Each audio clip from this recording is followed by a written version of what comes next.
A court ruling in Germany has provoked controversy after it refused the deportation of a Turkish jihadist. The decision's likely to also give Chancellor Merkel a headache as she continues to struggle to form a coalition government. RT Charlotte Dubensky has more details.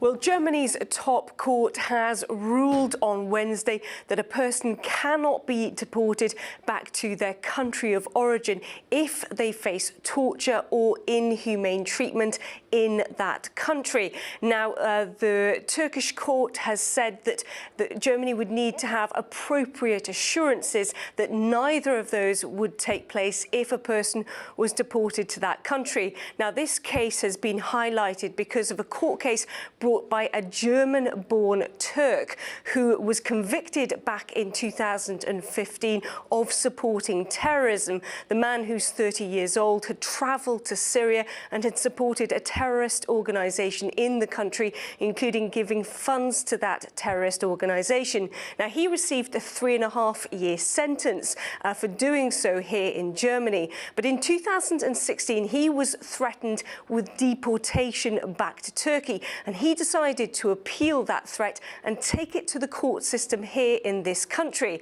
Now, he had support from groups such as Amnesty, who said that if he was deported to Turkey because he had links to a terror organisation, he could be tortured or abused. And they're not the only human rights organisation who have made links and allegations like this. Human Rights Report back in just a few months ago actually raised a report which detailed 11 cases of people who had links to terror organisations who were tortured, they say, or were abducted while in police custody. And as a result of that, the court has made this decision today. The man has 2/3 of his sentence left to serve and could be released within the next year. And that is highly controversial here in Germany because many people fear that he could potentially be a terror threat in the future.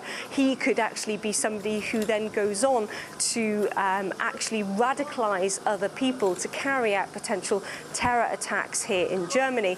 And Germany, of course, is no stranger to terror attacks. The country's been on high alert since the Christmas market attack in December 2016, which killed 12 people and injured dozens others. Well, back in 2017, just weeks after that Christmas market attack, the German Interior Minister called for speed up in deportations in cases like this. But this ruling could put spoke in the wheel of those, with anybody now able to claim that if they're deported back to their country of origin, they could face inhumane treatment or torture. And that, some people say, could add fuel to the fire to an already politically charged argument.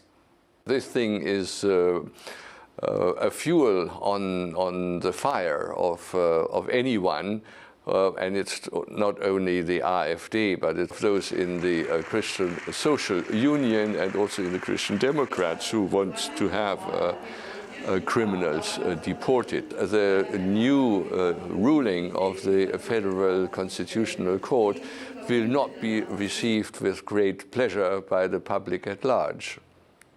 Well, this case comes at a highly sensitive time politically here in Germany, as Angela Merkel is trying to grasp on to her chancellorship. Her party is in talks with the SPD over forming a coalition government, and that comes after talks with other parties in Germany fell apart. Now, this decision by the High Court is unlikely to help the parties who already have very deep divisions when it comes to issues over immigration gel together.